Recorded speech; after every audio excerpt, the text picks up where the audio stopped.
Ayub bag صاحب، مذاکرات کے جتنے بھی راؤنڈ ہوئے ہیں اس میں سے اگر ہم کہیں کہ کنسنسس تو وہ اس بات پہ ہوا ہے کہ ایک الیکشن کروا لیے جائے. ابھی جو تازہ ترین اطلاعات ہیں اس کے مطابق حکومت کی طرف سے یہ 15 سپتمبر کی ڈیٹ ہے، جبکہ پی ٹی آئی جو ہے وہ 15 اگست کہہ رہی ہے.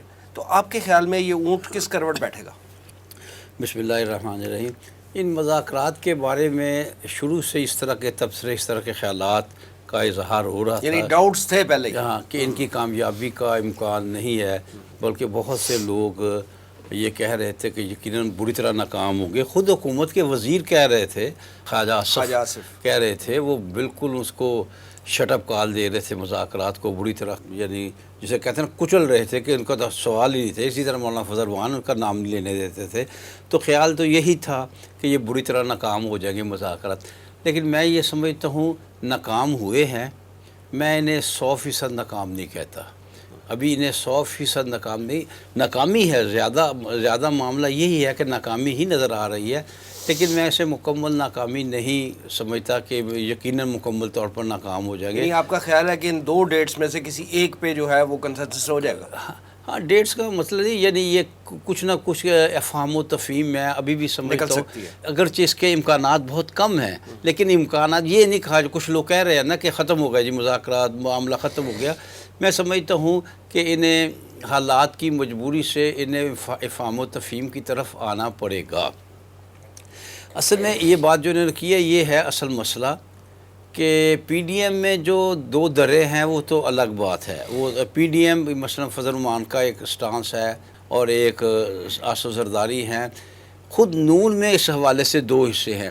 ایک وہ لوگ ہیں جو بار بار کہہ رہے ہیں، اسحاق ڈار نے کہہ دیا، سعد رفیق نے کہہ دیا جی مذاکرات کیوں نہیں کامیاب ہوں گے یہ.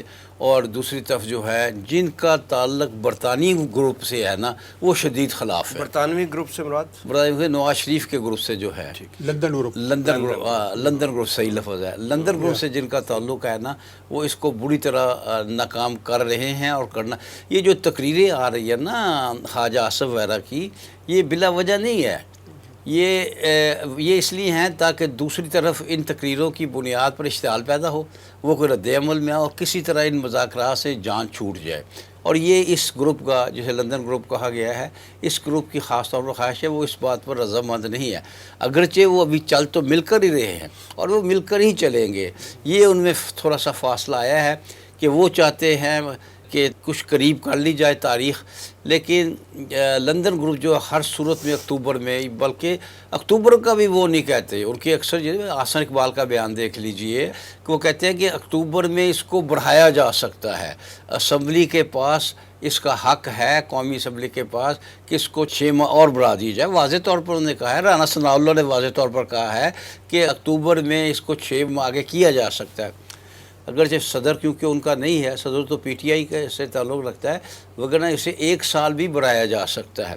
لہٰذا وہاں موجود ہے یہ باتیں کہ اسے اکتوبر سے آگے بڑھایا جائے. وہ کسی صورت، جیسے کہ نظامی صاحب نے فرمایا بالکل صحیح ہے کہ وہ الیکشن سے پوری طرح خوف زدہ ہے. حالانکہ میں سمجھتا ہوں کہ ان کا اتنا زیادہ خوف زدہ ہونا میرے نزدیک درست نہیں ہے. میں نہیں سمجھتا کہ اتنی بڑی کوئی لیڈ حاصل کر جائے گی.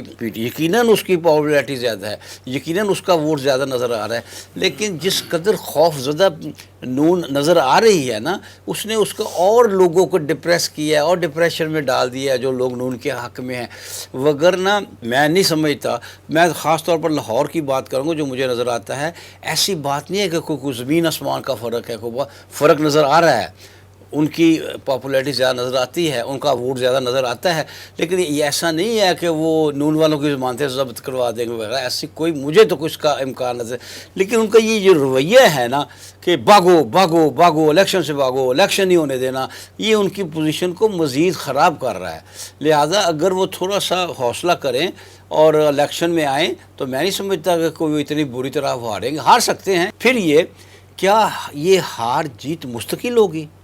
کیا اگر وہ ہار جائیں اور وہ جیت جائیں تو کیا وہ ہمیشہ کے لیے ہار جائیں گے اور وہ کیا ہمیشہ کے لیے جیت جائیں گے؟ سیاستدان کو ایسا نہیں سوچنا چاہیے.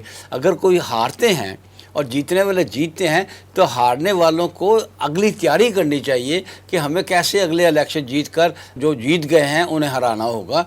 بذات خود نون کا جو رویہ ہے, جو رد عمل ہے الیکشن کے بارے میں, یوں بھاگنا ان کے ووٹر کے لیے بڑی ڈپریشن کا باعث بن رہا ہے, بڑی مایوسی کا باعث بن رہا ہے. انہیں ایسا نہیں کرنا چاہیے. میری ایک تجویز ہے کہ وہ اس کو آگے بڑھ کر لے. البتہ یہ کہ یہ سوال یہ ہے کہ اتنا تھوڑا سا فرق کیوں کیا جا رہا ہے. P T I, Tehreek Insaf اگست میں چاہتی ہے لیٹ سے لیٹ, اور وہ اکتوبر میں چاہتے ہیں.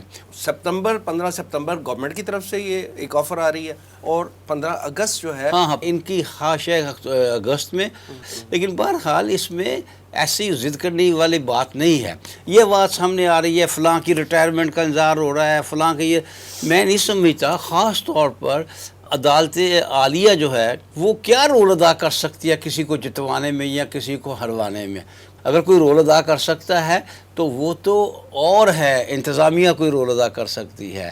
عدلیہ کیا رول ادا کر سکتی ہے کسی کو جتانے یا ہروانے میں؟ میں نہیں سمجھتا. عدلیہ کا فیصلہ کسی کے حق میں یا اگینسٹ جا سکتا ہے نا, تو وہ ایک بہت بڑا فیکٹر ہوتا ہے. وہ فیصلہ جو ہوگا کسی ایک کانسٹیٹیوشن کے بارے میں ہوگا, یہ ادھر چلا جائے گا ادھر چلے, اس سے کوئی سارا الیکشن پلٹ جائے گا. عدلیہ کوئی ایسا رول ادا نہیں کر سکتی جس سے کوئی ایک پارٹی بالکل ڈاؤن ہو جائے اور ایک پارٹی جو سر پر چڑھ جائے. ایسا یہ خام خواہ کہ ان کے خوف ہے, انہیں خوف سے باہر آنا چاہیے. یہ بات صحیح ہے.